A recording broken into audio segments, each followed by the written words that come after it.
we know now, within the early years of the 20th century, this world was being watched closely by intelligences greater than man's.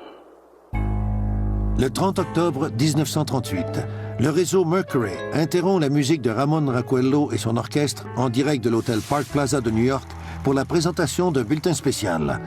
La célèbre diffusion de la guerre des mondes commence ainsi et décrit de façon hyper réaliste une invasion de Martiens. Avant la fin de la soirée, 1 million de personnes prises de panique ont envahi les rues. Extremely surprised to learn that a story which has become familiar to children through the medium of comic strips and Durant 50 ans, un lourd secret a pesé sur cet événement. Il semblerait que la diffusion de la pièce d'Orson Welles ne soit pas un simple exploit artistique. had such an immediate and profound effect upon radio listeners.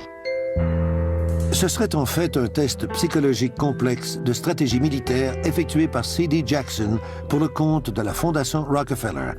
Quand les résultats sont analysés 2 ans plus tard, ils sont distribués à des groupes élitistes qui se tiennent loin des feux de la rampe. On compte parmi eux le groupe Bilderbergers, la Commission trilatérale, le Conseil des relations étrangères et la Réserve fédérale.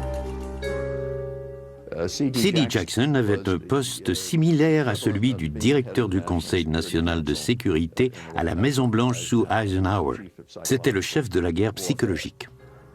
La mise au jour du véritable but de la diffusion de la guerre des mondes, c'est-à-dire dans le cadre d'un test psychologique militaire, est essentielle pour comprendre pourquoi les experts croient que la Réserve fédérale, le groupe Bilderbergers et d'autres groupes du genre tirent les ficelles qui contrôlent nos sociétés.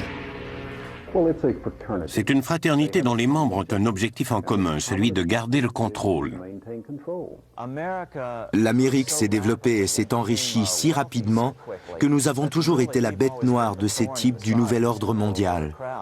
Ils n'ont jamais réussi à exercer totalement leur contrôle sur nous. L'Amérique est leur cible principale et quand ils l'auront eu, le reste du monde suivra rapidement. Des manias comme J.P. Morgan, par exemple, qui était si riche qu'on l'a choisi comme emblème du jeu de Monopoly, se cachent derrière la façade de la version officielle de l'histoire. Mais leurs objectifs secrets seraient tissés à même l'économie mondiale. Si c'est vrai, nous ne serions que des pions dans un jeu dont les règles ont été écrites dans les corridors de clubs sociaux privés il y a plus d'1 siècle.